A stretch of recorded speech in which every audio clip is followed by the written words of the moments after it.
నమస్తే.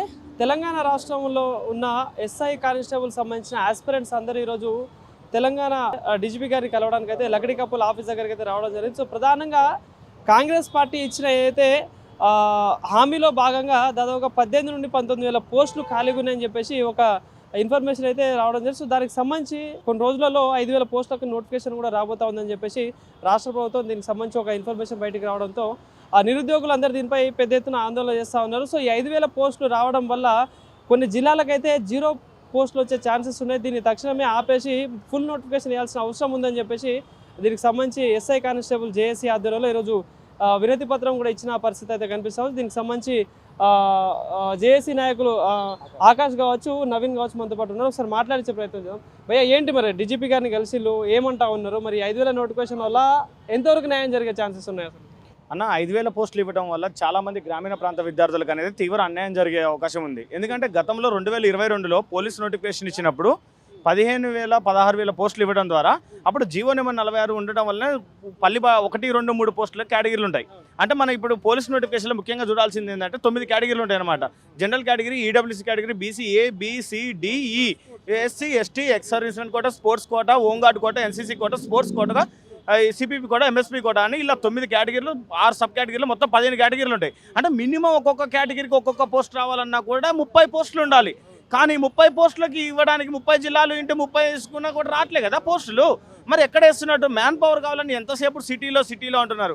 ఈ రేవంత్ రెడ్డి గారిని మేము ఆనరబుల్ సీఎం రిక్వెస్ట్ గారిని చేస్తున్నాం. అంటే సిటీలో మీకు ఒక్క సీట్ అయినా వచ్చిందా? మీరు సిటీలో ఒక్క సీటు కూడా రాలేదు. మీరు అందరూ గెలవడానికి కారణమైంది ఈ గ్రామీణ ప్రాంత విద్యార్థుల యొక్క 4 జిల్లాల యొక్క ముఖ్యమైన మీకు 48 సీట్లు రావడం, నల్గొండ, వరంగల్, ఖమ్మం, మహబూబ్ నగర్ లాంటి జిల్లాలకు అన్యాయం జరుగుతున్నప్పుడు మీరు చూడొద్దు. అంటే కన్నతల్లి పాలు దాగి రొమ్ము గుద్దే విధంగా మీరు వ్యవహరించవద్దు. మేము అడుగుతుంది ఏం ఆస్తులు అడగట్లేదు, రాష్ట్రంలో సగభాగం అడగట్లేదు. దయచేసి ఉన్న వేకెన్సీస్ 19,000 వేకెన్సీస్ నింపండి. అరే ఇప్పటికిప్పుడు మీకు బడ్జెట్ లేకపోతే 2-3 నెలలు ఆపిన తర్వాత వేయండి.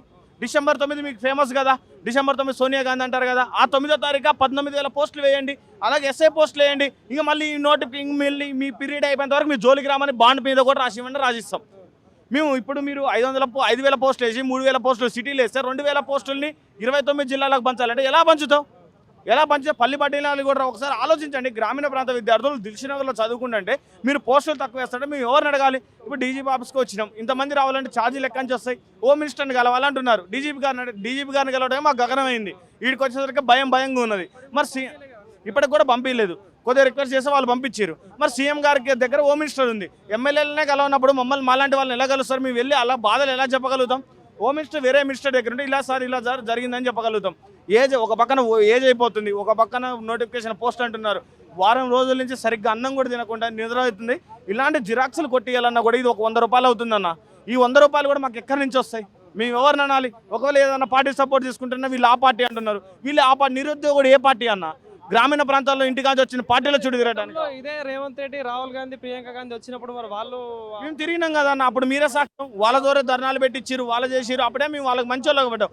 ఆ రోజు వాళ్ళ అధికారంలోకి రావడం కోసం మేము ఓట్లేసేటప్పుడే మేము దేవుళ్ళలాగా కనపడ్డాం. ఈ రోజు ఓట్లేసిన తర్వాత మీరు ఇచ్చిన హామీలను అడుగుతుంటే మేము దెయ్యాలాగా కనపడుతున్నాం. అసలు మేము ఎవరు అనేది మాకు అర్థం కావట్లేదు. నిరుద్యోగుల పార్టీలు అంటగట్టడం ఏందన్న? ఆ రోజు ఇదే రేవంత్ రెడ్డి 30 లక్షల మంది ఇంటూ 3 ఓట్లేసి 90 లక్షల మంది గెలుస్తున్నారు కదా. నీకు ఓట్లేసిన ఈ పోలీస్ అభ్యర్థులు ఉన్నారు కదా. అప్పుడు జీవో నెంబర్ 46 తొలగిస్తానని శ్రీధరబాబు తన సంస్థలతోటి అసెంబ్లీలో మాట్లాడిండు, మేనిఫెస్టోలు రాశారు. మేనిఫెస్టో అంటే దేవుడితో సమానం అంటారు, భగవద్గీత, బైబిల్ లాంటిది. మరి మేము ఏం అడగట్లేదన్న. 5,000 పోస్టులు అసలు పంచితే కూడా రావట్లేదు. లెక్కలు వేసుకున్నా కూడా నా కేటగిరీలో నా కులంలో పోస్ట్ ఉంటుంది రావట్లేదు.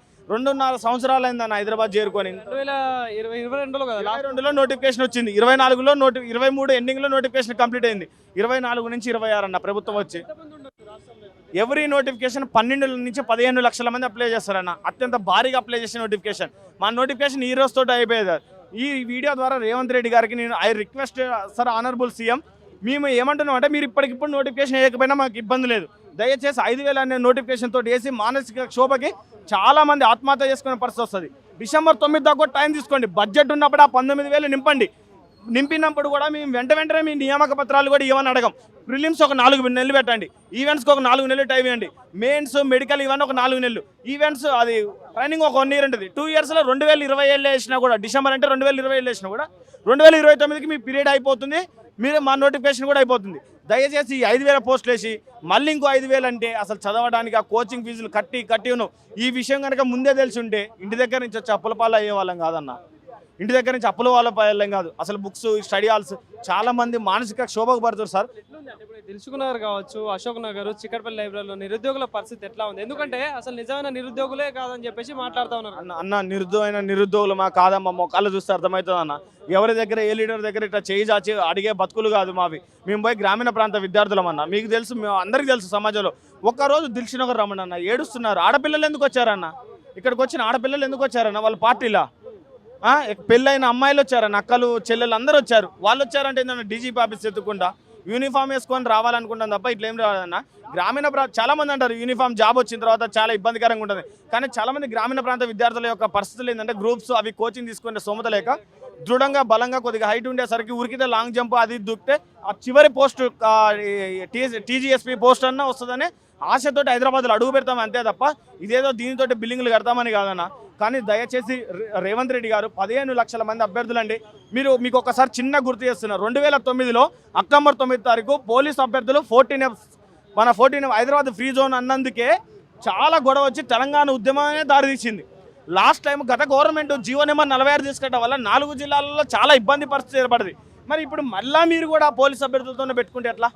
పోలీస్ అభ్యర్థి అనేది ప్రతి వార్డులో ఉంటాడు, ప్రతి వార్డు మెంబర్లో, ప్రతి పోలింగ్ బూత్లో ఉంటాడు, ప్రతి గ్రామంలో ఉంటాడు. అంటే అట్టడుగు గ్రామం నుంచి హైదరాబాద్ సిటీ వరకు కానిస్టేబుల్ అభ్యర్థి రాసే వాళ్ళు ఉంటారు తప్ప దయచేసి వాళ్ళతో పెట్టుకోవద్దని విజ్ఞప్తి. రాష్ట్ర డీజీపీ చెప్తాను ఖాళీలు ఉన్నాయని చెప్పేసి, మరి రాష్ట్రపోతే ఎందుకు మరి నోటిఫికేషన్ ఫుల్ నోటిఫికేషన్ చేయడానికి ఆలోచిస్తుందంటున్నారు. ఇప్పుడు చెప్పకూడదు, లోన మాట్లాడినా కూడా బడ్జెట్ లేదంటున్నారు. ఇవన్నీ మనం అడిగితే ఏమంటారు అన్న? అవన్నీ నేను డిమాండ్ చేశాను అనుకో, నువ్వు పొలిటికల్ పార్టీ నీకే వాటితో ఏ సంబంధం అని మాట్లాడుతున్నారు. ఇప్పుడు నేను అడగొచ్చు, మెస్సీ వచ్చిరు, అందాల పోటీలు వచ్చిరు అని చెప్పొచ్చు. సార్ వాటికున్న బడ్జెట్ పోలీసులకు ఎందుకు ఉంటుంది సార్ అంటే, నువ్వు ఇవన్నీ ఎందుకు ప్రశ్నిస్తున్నావు? నువ్వు బీఆర్ఎస్ పార్టీ కోవట్టు, నువ్వు బీజేపీ పార్టీ కోవట్టు. ఆ రోజు కాంగ్రెస్ పార్టీ కోట ఏమన్నప్పుడు ఆకాశ్ దేవుడు, బస్ యాత్ర చేసి రాళ్ళ దెబ్బలు తిన్నప్పుడు ఆకాశ్ దేవుడు, అరెస్ట్ అయ్యి సెక్రటరియట్ ముందు కేసు పడి సైబాబాద్లో అర్ధరాత్రి ఉన్నందుకు ఆకాశ్ దేవుడు. ఈరోజు సార్ అన్యాయం జరుగుతుంది సార్, ఇది సార్ అని రిప్రజెంటేషన్ ఇస్తే నువ్వు బీఆర్ఎస్ కమ్ముడు పోయినావు. ఎవడు కమ్ముడు పోతురా అన్న? ఫైనల్గా ఏమంటారంటే కొద్దిగా లేట్ అయినా కూడా 5,000 పోస్టులు అనేది వేయకండి సార్. మీరు వేయకపోయినా మేము బాధపడం, అసలు వేయకండి. కానీ కొద్దిగా లేట్ అయినా కూడా 15,000 పోస్టులతో వేయండి, ఒకటే నోటిఫికేషన్ వేయండి. మేము అడగము, గొడవలు చేయము, ఏం చేయము. ఏజ్ 36 సంవత్సరాలు మీ వల్ల నష్టం జరిగింది కాబట్టి ఏజ్ 36 సంవత్సరాలు ఇచ్చేయండి. మేము ఆ జీవో నెంబర్ 40 తొలగించండి. ఈ 3 తొలగించి నోటిఫికేషన్ ఇవ్వడం ద్వారా దిల్షునగర్లో ఉన్న 15 లక్షల మంది అభ్యర్థులు మిమ్మల్ని పాలాభిషేకం సార్ ఏ నోటితోటి అయితే మిమ్మల్ని ప్రశ్నిస్తున్నామో అదే నోటితోటి మేమందరం కూడా దిల్షునగర్లో 100 అడుగుల కటౌట్ కట్టి మీకు పాలాభిషేకం చేసే బాధ్యత మేము తీసుకుంటాం సార్. పోలీసు నిరుద్యోగం చేస్తారని మేము తీసుకుంటాం. 15,000 ఉద్యోగాలు, జీవో నెంబర్ 46, ఏజ్ 36 సంవత్సరాలు వేయాల్సిందిగా ఆనరబుల్ సీఎం రేవంత్ రెడ్డి గారికి చేతులు జోడించి కానిస్టేబుల్ అభ్యర్థుల తరఫున వేడుకుంటున్నాం.